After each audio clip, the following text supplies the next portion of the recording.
back in my day, I saw the young ladies, they would put their hair in a ponytail and put the Nike hat on. It was like, it's a bad hair day. It was. You can do something to make it look presentable that doesn't involve you coming to class in a bonnet or a durag. Now, guys, I'd be feeling bad because when you need a haircut, when you ain't had a haircut in 3 months, you can tell you ain't had no haircut in 3 months. It's different when you ain't had your hair done in 3 months. The university has developed a new policy for student attire on campus, classroom attendance, and cell phone use in classrooms. Tuskegee students now have a dress code for public and professional places. The student handbook requires students to arrive on campus with a business suit and proper shoes for a business meeting, the message continued. Students are prohibited from wearing revealing clothing in class, to the cafeteria, or in official settings like convocation. They are also not able to wear bedroom shoes, bonnets, or durags to class or the cafeteria. The updated policy also limits revealing or sexually explicit clothing as part of a broader effort to prepare students for the workforce. The goal here is not meant to restrict you from enjoying the Tuskegee experience, but to prepare you with a solid foundation for the workforce you will enter once you leave Tuskegee. Employers are less forgiving, and too often presentation may overrule stellar preparation. Blah, blah, blah, blah, blah, blah, blah. This is really insane. Okay, it also extends dress expectations to classrooms and cafeterias. Hats, bonnets, headscarves, caps, hoods, durags, bandanas, sunglasses, and other non-religious or non-medically required head coverings should be removed while in the classroom or cafeteria unless they are required for documented medical, religious, cultural, or university-approved purposes, the student dress code states. I'm finna move. And you could probably. There we go. You good? Yes. Okay. What you think? You want to go first? I'm not mad. I mean, I feel like when we were coming up, we had elders and our grandparents, our parents who set the record straight for us and told us it was a time and a place for everything. It's a time and a place for you to wear more revealing clothing in the classroom. It's not one of those places. It's not a time or a place for you to show up to class with your bonnet on. I mean, I'm not mad at it. If you don't learn it now while you're young, you're going to grow up and be an adult who thinks that that is acceptable behavior or an acceptable appearance. And then that boils over to the kids that you raise, you know what I mean? And people just not knowing better. If you knew better, you do better. I'm not mad at it. Yeah, okay. I think it's kind of layered for me because, see, I didn't know they said you couldn't wear, like, your do-rag or your bonnet, like, what is that, cafeteria? Well, I mean, what does the cafeteria got to do with anybody? I'm talking about, like, I understand the class. Yeah. For class. Like, to class, graduations, I think you can't tell people what to do with the cafeteria, especially if you ain't going to class. Now, granted, I don't want to see nobody in the cafeteria with their bonnet on. So if they looking at bonnets the same way they look at do-rags, it's a, head protection, so be it. I think it's because if we want to be honest, if we was to type in a black person in a bonnet right now, it's gonna be probably like the most like ghettoest picture you can find.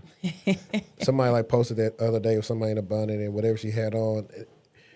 Typically, when you see people in bonnets, it looks like they just rolled out of bed, or you came to your child's school with a robe on and a bonnet and house slippers. You didn't put your best effort forward. And granted, I'm having a bad hair day today, but it's not in the bonnet. Yeah. You know what I mean? Yeah. And that's what I'm saying. Back in my day, I saw the young ladies, they would put their hair in a ponytail and put the Nike hat on. Mm-hmm. It was like, it's a bad hair day. It was. You can do something to make it look presentable that doesn't involve you coming to class in a bonnet or a durag. Now, guys, I'd be feeling bad because when you need a haircut, when you ain't had a haircut in 3 months, you can tell you ain't had no haircut in 3 months. It's different when you ain't had your hair done in 3 months and a guy ain't had his haircut in 3 months. It's a different type of embarrassment, I feel like, that men feel, which is why they be having the do-rag on all the time. Well, some people wear it as a styling, though. Like, there's a quarterback for the Falcons. And but I'm not talking about them for style. I'm talking about the people. Yeah, but I'm saying even like we kind of grew up with that being the fashion, the do-rags, the headband, the jersey. Some people wear it like that, like more of a fashion statement. I think they are trying to want to be more professional. I think the part that everybody just glanced over was they were so mad about you can't wear house slippers and bonnets. Why would you be in class with slippers on? Come on, that's what I'm saying. We gotta have some cool people. Yeah, I think because the difference is like I used to do like sweatpants. Me too. Slides, Nike slides, t-shirt, stuff like that. Yeah.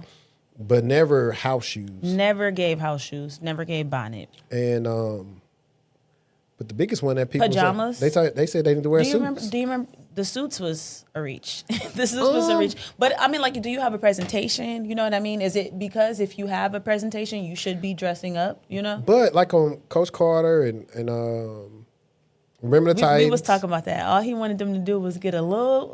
It wasn't even a high GP. It was like a 2.5. No, he said, "Hey, y'all too good to go to Goodwill. Y'all can't go get y'all no suit or nothing." I think they're just because if you think about the generation, bring it back. The generation of kids that's in school now, what do we talk about all the time when it comes to Gen Z? They lack what?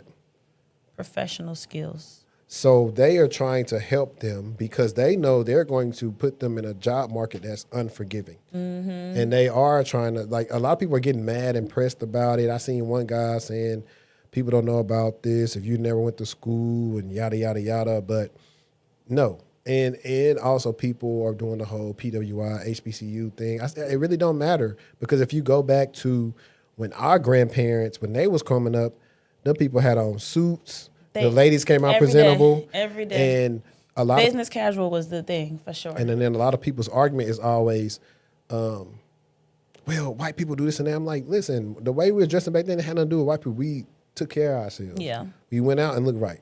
And then don't make us get into how everybody was smaller back then as well. But I feel like, I don't know. I come from a family who would tell you, like, no, that's not it. They don't care who you is. You could be one of my friends coming around.